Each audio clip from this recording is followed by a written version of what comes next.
this process where we pair overt with covert markings on these items. So even if you buy something from us, if you ever want to validate it, you have to ship it back to us. And there has to be some center of trust, but we truly are transparent about how many items are out there. You can see the full history of every single thing. You see us we were in the locker room with Kendrick, like marking the items.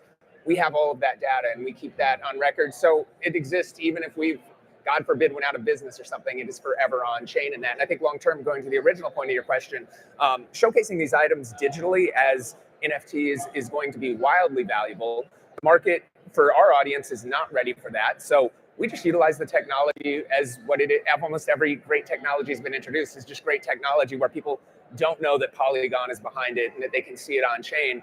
But as time goes on, we think that will be really, really valuable. I know for me, because I have so much stuff, I can't wait so you can see and buy and transact and look at my wallet and see that. But I think we're still a few years off from mainstream of that happening. Now, how do you think about the realist becoming the authentication platform? You mentioned folks who maybe are disincentivized for the realist to become that big because they have things that are worth money now that might not be worth money when the verification process is done.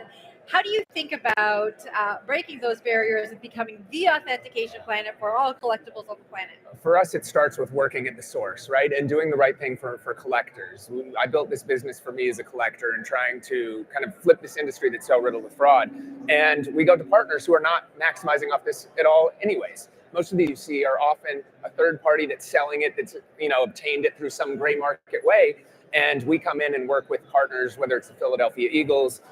We're starting with the PGA this weekend at the PGA Championship. So we'll be on site for the first time ever at a golf match. They're utilizing this level of authentication. We started working at MLS games. So you'll see us at soccer matches across the country and much, much more. So we provide kind of these partners not only a revenue stream, but a real way to protect their fans, because that's far more important. You don't want your fans spending money on fake items. And that's where we think it begins and how we've found to build our business. All right, Ski, so Jen, you might not know this. Ski's a celebrity, right? How could I? I'm not like Sam. Sam is the most famous person here, as you know. I know. Right? I'm sitting in between two celebrities here. Sam is not famous. Ski knows everybody. He's so connected. He's like DJing the Super Bowl. He's doing things, right? But what I also love about Ski is like you are authentic to the people you know. You've been really loyal to these folks. I am worried when like I don't know if you all got this. The Selena Gomez pitching "Look Who Say." Like cookware kits on TikTok, right? Really bad AI, right? That sounded like it was Selena Gomez selling pots, right?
I made sure I know that.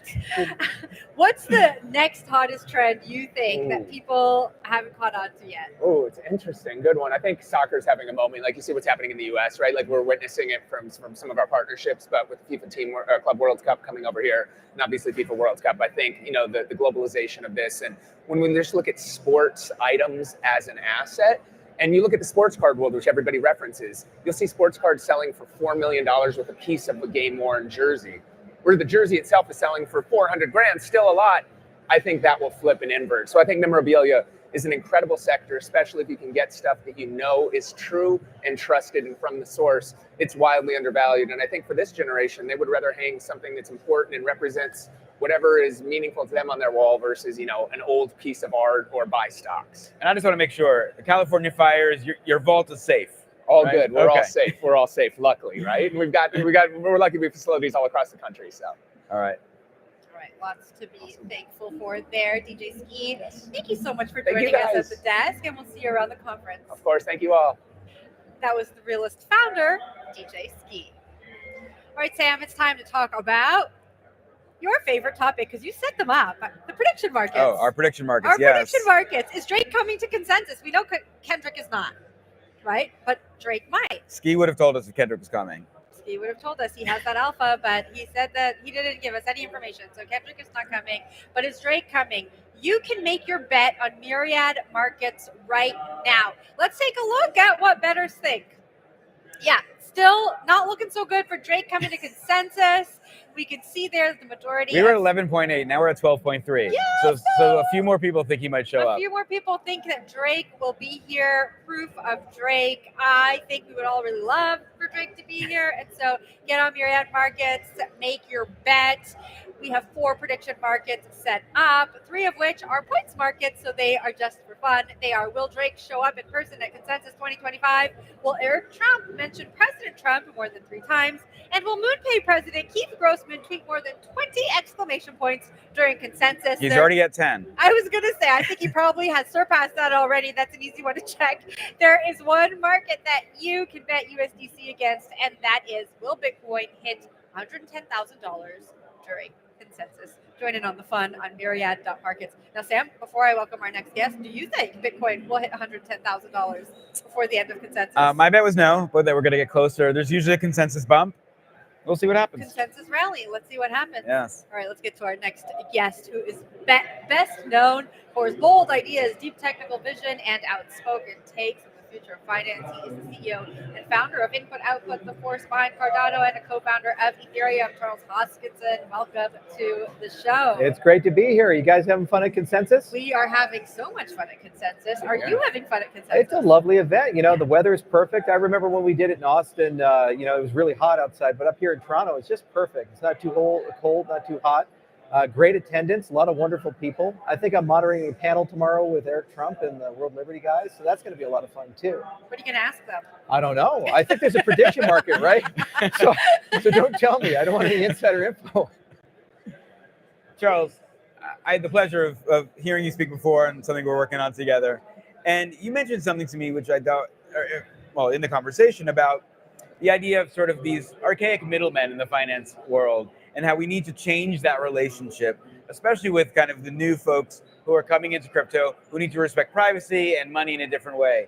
And I would just love for you to give us your thoughts right now on the state of the market with crypto, because we are seeing, I think, so many more people come in. And you've just been there for so long. What should people know about spending time in crypto, and especially around their own sort of like privacy and self-sovereignty, ownership of their information? Well, you know, there's an expectation of a boom, expectation of a bull, but we as an industry are trying to do everything in our power to get rid of the bull market. But it's coming whether we like it or not.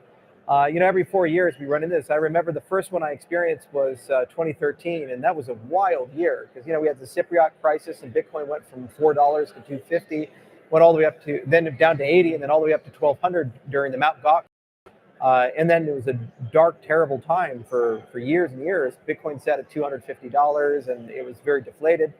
Then in 2017, we had another bull market, followed by another one in 2021. So every 4 years, it seems to happen with the halving. And so this time around, too, the U.S. government is really pro-crypto, which is just still jarring because I remember the Gensler years and going through every exchange being sued and all the negative news.